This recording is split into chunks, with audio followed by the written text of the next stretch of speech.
Let's talk about a guy we have not talked about in a long time, who we used to talk about a lot more. Deion Sanders.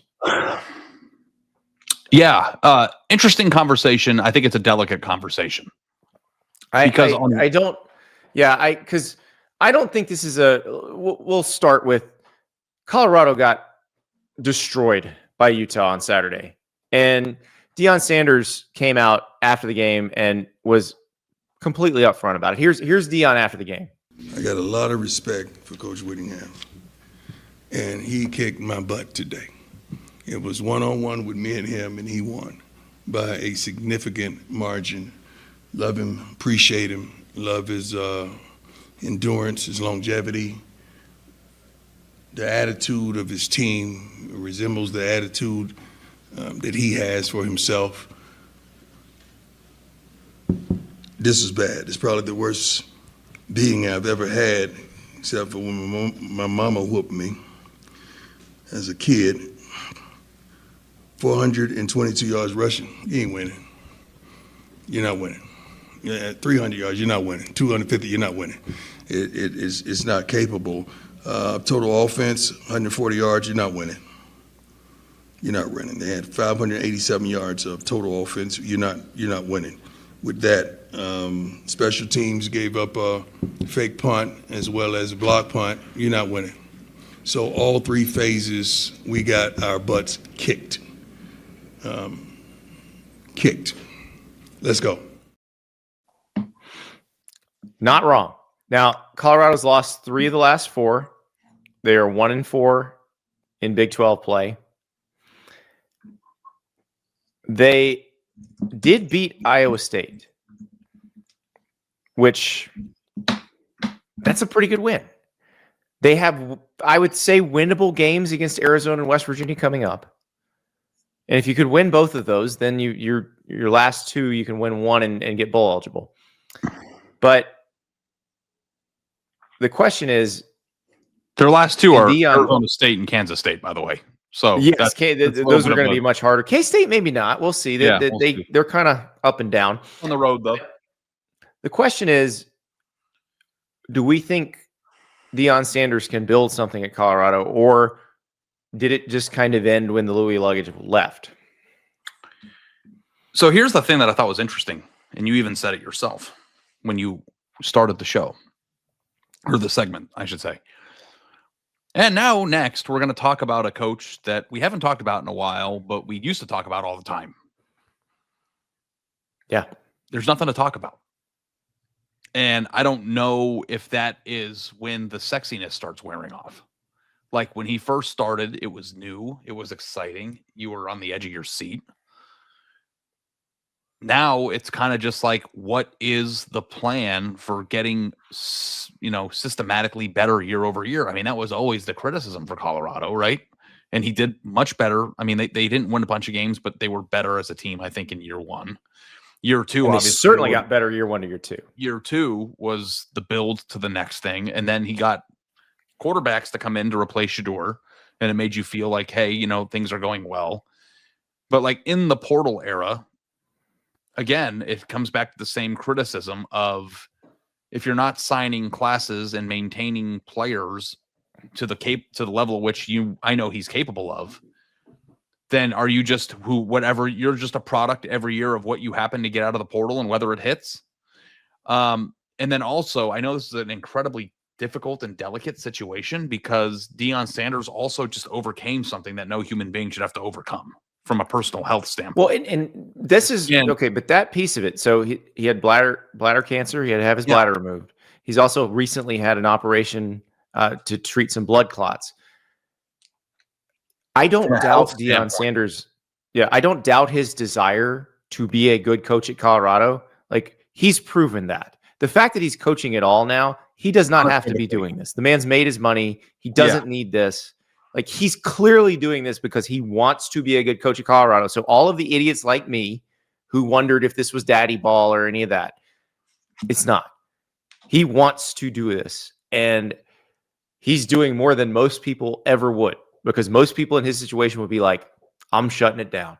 And so I do wonder what it is. What does it look like going forward if it's not sexy, if it's not something we're all talking about, if they are just another Big 12 team. And the importance of his quotes, because he's so, like those. That was an interesting quote that he gave. I haven't been whooped like this since my mommy whooped me when I was a kid, or whatever he said. Like, he's always a dynamic personality, a highly entertaining personality, and like actually feels like I would like, in terms of getting lunch with, would be a cool guy to eat with. Visit PaniniAmerica.net to start collecting your favorite college and NFL stars. Ari, of course, has his stack of nukes on his desk at all times. I have a pack of Panini Select H2 right here. We are looking for disco prisms. We are looking for shiny, shiny things. Let's see what we got, Ari. We got Tip Ryman. We got a former Gator, Kyer Elam. Former BYU Cougar, Taysom Hill. We got a little Prizm. Former Buckeye, Denzel Ward. Oh, you may have heard this guy, Lamar Jackson. And Ari, your fantasy team is calling. It's Kyle Pitts. I'm never going to give up on you, Kyle. Ever. Couple former Gators in the pack, Kyle Pitts and Kyer Elam. But if you go 4-8, your quotes become less important because they don't really amount to what's going on in the sport. Like at the beginning of his tenure, there was still the fantasy that Colorado was going to do something magnificent, that they were going to go to the playoff, they were going to shake the paradigm of the sport, that they were going to be a new big dog. But, there are a lot of coaches who say interesting things and act in a really interesting way at places that aren't winning, that it doesn't hit. So I do think that, like, for Deion to be successful long term, the results of what we get on the field have to match the bravado off of it. The bravado is only important if you're good.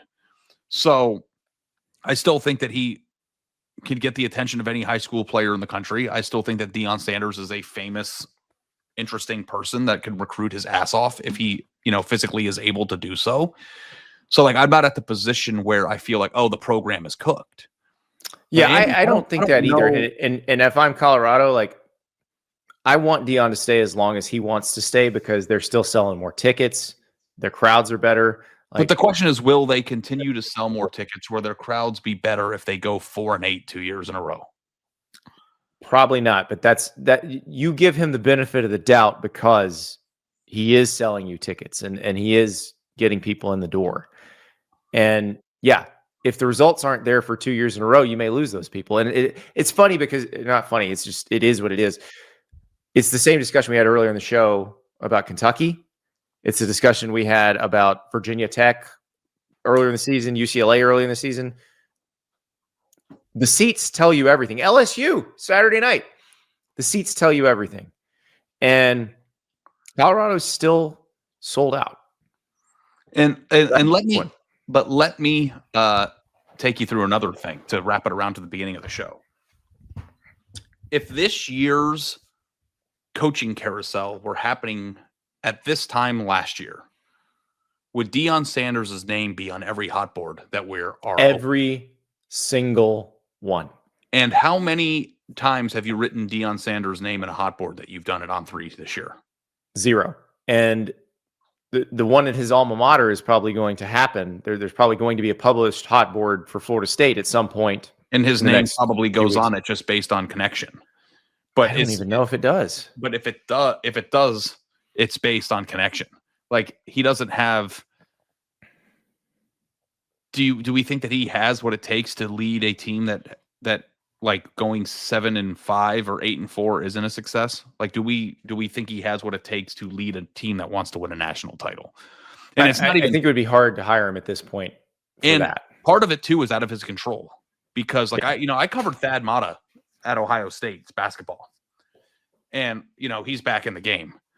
But like there got to a point where, the greatest coach potentially in Ohio State basketball history that brought Greg Oden and Mike Conley and John Diebler and all these guys, to Ohio State, was a tremendous recruiter. They went to the Final Four multiple times during his tenure. Jared Sullinger, D'Angelo Russell, like they brought a lot of really good players through Ohio State. The man has back problems and he had a hard time getting on an airplane. Like there are certain things that you just can't do or that you have to be able to do from a physical standpoint as a coach to get the most out of. So like part of this is like not even his fault. Like I think he's a badass for battling through it for sure. But like, could you hire Florida State's coach if he is unable to travel every week? Or if he's unwilling to travel every week? Like, I don't know that there's another program in college football that would allow Deion Sanders to run the program the way that Colorado has given him the leeway to run it, right? No, I don't think so. Not at a higher level than Colorado. That's what's so hard. It's like you could say, like, how many other college football programs would allow their head coach to be away from the program for months on end during the offseason? But on the other hand, it's like, well, he was also battling like a major health problem and had to be away from the program. So like, I don't know like how to, but like, if he was the head coach of Florida State last year when this was happening, like, could he be in Texas for 2 months? It would be hard. It would be hard. So I do think the good thing is he's at Colorado. I don't like he's working hard at Colorado. He's doing the best he can at Colorado. He has my respect forever for what he's done. Like, I'm not worried about that. It is interesting though. You brought it to the right place, this conversation, because you're right. This time last year, his name's on every hot board. And I think now it would just be difficult to do that. So let's see how he finishes the season. But I am curious to see what the next steps are, because he's going to have to continue to build this program up. Like, it's going to need to get better than it was this year. And he's going to have to build the roster better. And I still believe he can do it. So, and maybe a year, an off season where he's not dealing with all this other stuff. I still think that he could go get the next Travis Hunter. Yes. I don't disagree with you. I think he could go get a badass safety or a badass corner and a badass quarterback and a badass receiver. Also, LeJontay Wester was really good. Like, they had a lot of good players last year. Jimmy Horn Jr. Yeah. How did they get better last year? Because Deion Sanders is a genius? No, because Deion Sanders is a genius in getting players to play for him. Like, I think he can still get players to play for him. But I don't know if like there was this like steady build of Colorado getting better year over year before arriving as an annual national title contender. I think it's, you might have a really good year one year, you might be pretty bad the next year, and it's going to be kind of like the luck of the draw, as long as they aren't recruiting high school players that they intend to have in their program for 20 of those a year. Like, there is no building process. It's the same thing we talk about with every other transient program that relies a lot on the portal. What can you get in a 1 year, and are you going to be lucky? Like, are you going to be good this year? Or are you going to be bad? And I think kind of that's where I feel about Colorado at the moment. We'll have to see what happens the rest of the way with this team. Again, they got a couple of winnable games in a row. Can they get it turned around?